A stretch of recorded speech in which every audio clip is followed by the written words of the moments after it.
1일 설교하겠습니다. 오늘 제목은 병들고 죽는 건 저주일까? 다른 말로는 가난하고 낮아지는 건 저주일까? 그런 의미도 될 것 같습니다. 우리가 흔히 병들고 아프고 힘들고 빚을 지고 이런 부분들에 대해서 너무 쉽게 저주다 라고 말하는 것에 대해서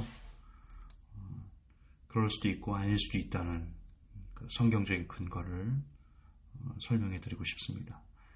열왕기상 14장인데요. 오늘 좀 깁니다. 1절부터 13절인데 읽겠습니다. 그때 여로보암의 아들 아비야가 병든지라 여로보암이 그 아내에게 이르되 청컨대 일어나 변장하여 사람으로 그대가 여로보암의 아내임을 알지 못하게 하고 실로로 가라. 거기 선지자 아이야가 있나니 저는 이전에 내가 이 백성의 왕이 될 것을 내게 고한 사람이니라. 그대의 손에 떡 10과 과자와 꿀 1병을 가지고 그에게로 가라. 저가 그대에게 이 아이의 어떻게 될 것을 알게 하리라. 여로보암의 아내가 그대로 하여 일어나 실로로 가서 아이야의 집에 이르니 아이야는 나이로 인하여 눈이 어두워 보지 못하더라. 여호와께서 아이야에게 이르시되 여로보암의 아내가 그 아들이 병들면 인하여 내게 물으러 오나니 너는 이리이리 대답하라. 저가 들어올 때 다른 사람인 채 함이니라. 저가 문으로 들어올 때 아이야가 그 발소리를 듣고 말하되 여로보암이 저여 들어오라. 내가 어찌하여 다른 사람인 채 하느뇨? 내가 명령을 받아 흉한 일로 내게 고하리니 가서 여로보암에게 고하라. 이스라엘의 하나님 여호와의 말씀이 내가 너를 백성 중에서 들어 내 백성 이스라엘의 주권자가 되게 하고 나라를 다윗의 집에서 찢어내어 내게 주었거늘 너는 내 종 다윗이 나의 명령을 지켜 전심으로 나를 쫓으며 나 보기에 정직한 일만 행하였음과 같지 아니하도다. 너희 이전 사람들보다 악을 행하고 가서 너를 위하여 다른 신을 만들며 우상을 보호 만들어 나의 노를 격발하고 나를 내 등 뒤에 버렸도다. 그러므로 내가 여로보암의 집에 재앙을 내려 여로보암에게 속한 사내는 이스라엘 가운데 매인자나 노인자나 다 끊어버리되 거름을 쓸어버린 같이 여로보암의 집을 말갛게 쓸어버릴지라. 여로보암의 그 속한 자가 성에서 죽은 즉 개가 먹고 들에서 죽은 즉 공중의 새가 먹으리니 이는 여호와가 말하였음이니라 하셨나니 너는 일어나 내 집으로 가라. 내 말이 성에 들어갈 때 그 아이가 죽을지라. 여기가 중요합니다. 13절 키포인트입니다. 온 이스라엘이 저를 위하여 슬퍼하며 장사하려니와 여로보암에게 속한 자는 오직 이 아이만 묘실에 들어가니니 이는 여로보암의 집 가운데서 저가 이스라엘 하나님 여호와를 향하여 선한 뜻을 품었음이니라. 아멘. 아까 서두에서 말씀드렸듯이 우리가 병이 들고 아프고 가난하고 고난이 오고 빚을 지고 이런 남들이 봤을 때 참 안 좋은 일이 닥치면 저주다라고 쉽게 생각해서 기도해라. 기도가 부족해서 그렇다. 그렇게 쉽게 말합니다. 쉽게 판단합니다. 그렇다면 오늘 본문에 나온 여로보암의 아들 아비야는 어떻게 생각하실 겁니까? 우리의 생각은 하나님의 생각과 다르다. 하나님께서 아비야를 데려가시기 위해서 아비야가 병들도록 하셨습니다. 오직 이 아이만 살리시려고 병들게 해서서 죽이셨습니다. 그리고 데려가셨습니다. 이거는 저주입니까? 은혜죠. 하나님의 은혜로 임하는 병이 있다. 죽음이 있다. 가난이 있다. 우리가 너무나 이 세상의 기준에 길들어서 이 세상에서 말하는 안 좋은 것들은 모두 저주다라고 말하는 것인데요. 우리가 그만큼 이 세상 시대의 문화에 길들었다. 물어봅시다. 욥을 봅시다. 욥은 그가 가진 재산을 모두 잃었습니다. 그는 건강도 잃었죠. 가정도 잃었습니다. 자녀도 한순간에 모두 다 잃었습니다. 몸에는 악창이 나서 기왓장으로 긁어야 하는 최악의 상태였지요. 욥은 저주받은 거였습니까?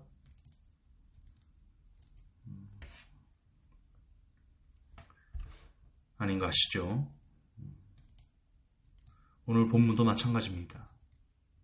여로보암의 집에서 그 아들 아비야만 하나님을 향한 선한 뜻을 품었다.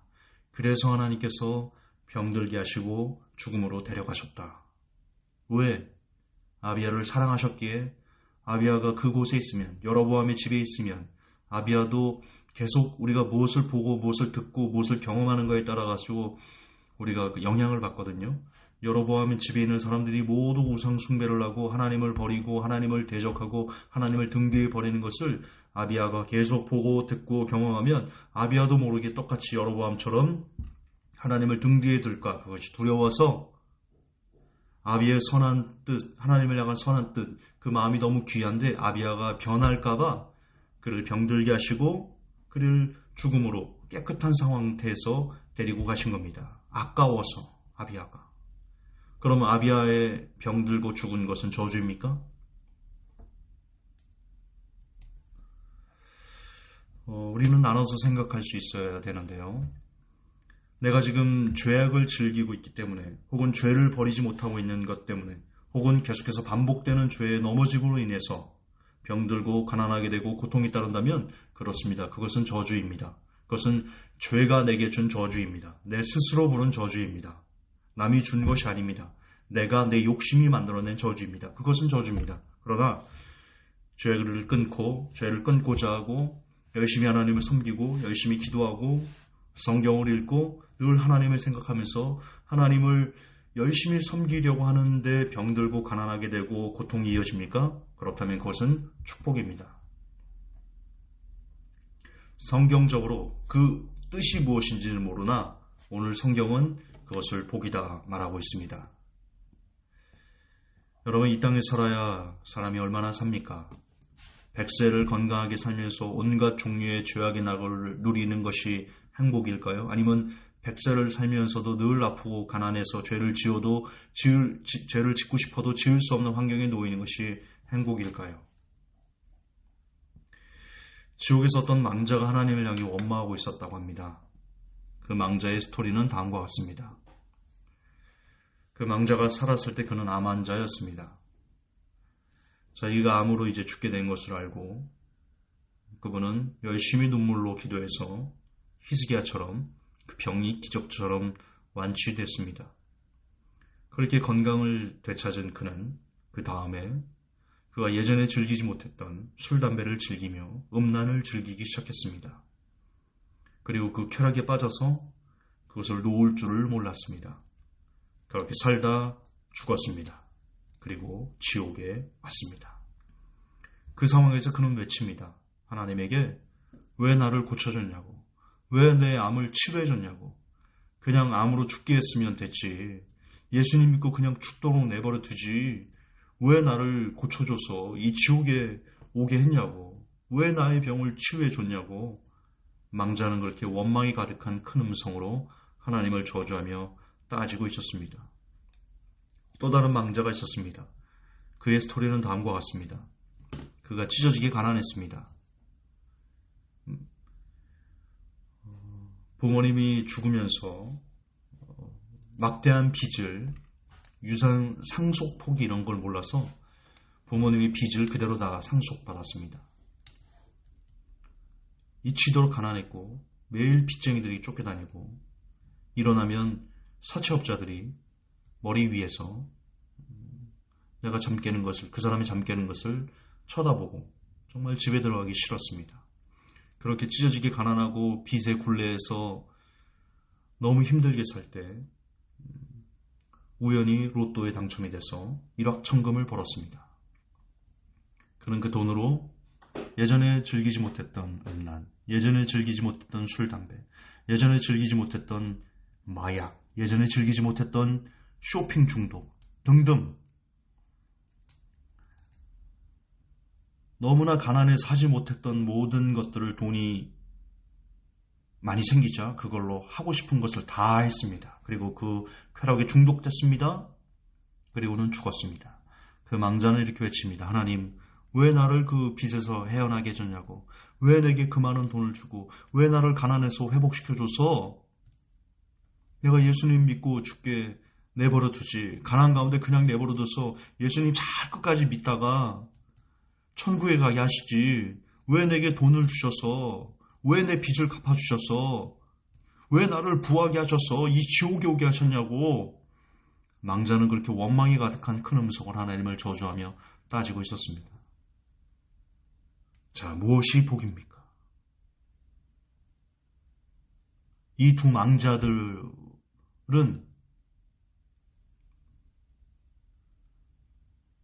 여러분 우리의 모습입니다. 많은 사람들이 실제로 살아가고 있는 모습입니다. 히스기야도 그랬습니다. 죽을 병에서 낫자 못된 짓을 하죠. 성경은 기록합니다. 그가 하나님에게 받은 은혜를 기억지 못했다.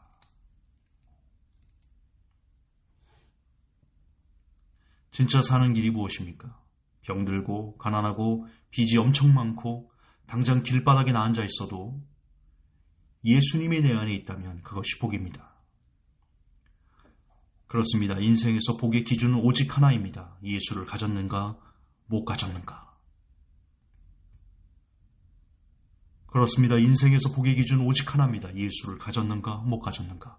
그렇습니다. 인생에서 복의 기준은 오직 하나입니다. 예수를 가졌는가 못 가졌는가.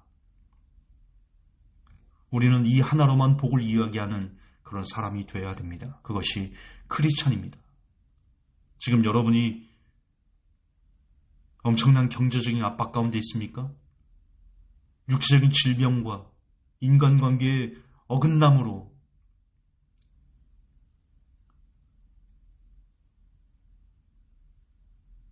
숨쉬는 것조차 힘든 그런 삶을 살고 계십니까? 그러나 그게 저주가 아니라 그 순간에 예수 그리스도를 놓치는 것이 저주입니다. 그 순간에도 예수 그리스도를 잡고 있다면 그것은 복이 됩니다. 아니 복입니다. 복이 되는 게 아니고 예수를 잡고 있으면 복입니다. 그냥 복입니다.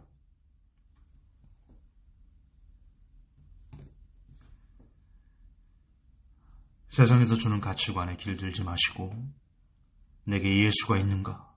내게 예수가 없는가? 그걸로 복과 저주의 기준을 삼을 줄 아는 제가 그리고 여러분이 되시기를, 그리고 어떤 상황에서도 예수 그리스도를 놓치지 않는 제가 되기를, 여러분이 되시기를 우리 구주 예수님의 이름으로 축복합니다. 하나님, 우리의 복의 기준을 갈라주옵소서, 바꿔주옵소서. 하나님의 아들 예수 그리스도를 가지고 있으면 복이요, 갖지 못하고 있으면 저주입니다. 그것 외에 인생에서 돈을 벌든, 인생에서 가난하든, 인생에서 건강하든, 인생에서 병이 들든 그 무엇도 복도 아니고 저주도 아닙니다. 오직 예수를 갖고 있는가, 오직 예수를 가지지 못하는가, 그것이 복과 저주를 가르는 유일한 기준임을 종이 삼가 깨닫게 하옵소서. 메시지를 듣는 모든 사람들이 깨닫게 하옵소서. 우리 구주 예수님 이름 받들어 기도합니다. 아멘.